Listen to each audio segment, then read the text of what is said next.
দিনের পর দিন ৮ ঘন্টা চেয়ারেই বন্দি?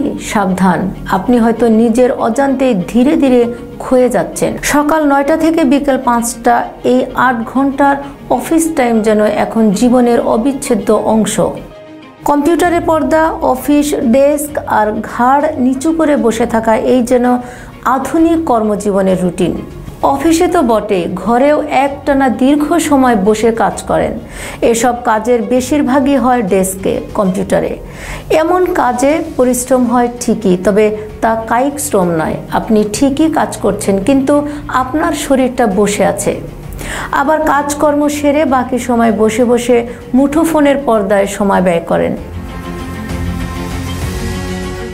তবে জানেন কি, এই নীরবতা আর বসে থাকার অভ্যাসই চুপি চুপি ডেকে আনছে ভয়ঙ্কর স্বাস্থ্য ঝুঁকি।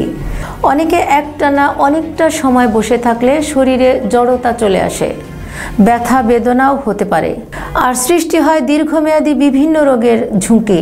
তাছাড়া মনের ওপরে পড়তে পারে নেতিবাচক প্রভাব। ভবিষ্যতের যে বড়সড় স্বাস্থ্য ঝুঁকি দেখা দিতে পারে: ওজন বৃদ্ধি, হৃদরোগের ঝুঁকি, রক্ত সঞ্চালনের সমস্যা, ডায়াবেটিসের ঝুঁকি, মেরুদণ্ডের সমস্যা, মানসিক স্বাস্থ্যের অবনতি।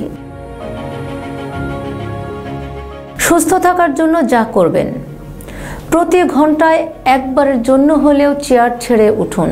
অফিসের ভেতরে একটু হাঁটাহাঁটি করুন। হাত এবং কাঁধও নাড়াচাড়া করুন। মুঠোফোনের পর্দায় সময় ব্যয় না করে চেয়ার ছেড়ে উঠুন, হাঁটুন। হাত পায়ের পেশির সঞ্চালন করুন যতটা সম্ভব। ডিজিটাল পর্দায় একটানা কাজ করার সময় ২০ মিনিট পর পর ২০ সেকেন্ডের জন্য ২০ ফুট দূরের কোনো কিছুর দিকে তাকিয়ে থাকুন। অফিসের যাতায়াতের পথে খানিকটা হাঁটুন। সবসময় লিফট ব্যবহার না করে কয়েকতলা সিঁড়ি ভেঙে উঠানামা করুন।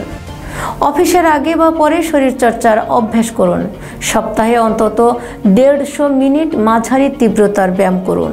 নিজের ডেস্কে বসেই দুপুরের খাবার বা নাস্তা না খেয়ে একটু হেঁটে খাবার জায়গা পর্যন্ত যান। চেয়ারগুলো যাতে ভালো মানের হয়, চেয়ারের গড়ন যাতে মেরুদণ্ডের স্বাভাবিক বক্রতা অনুযায়ী হয়, টেবিল বা ডেস্কের উচ্চতাও যেন হয় স্বস্তিদায়ক। দাঁড়িয়ে কাজ করা যায় এমন ডেস্কে কিছুটা সময় কাজ করার ব্যবস্থাও করতে পারেন।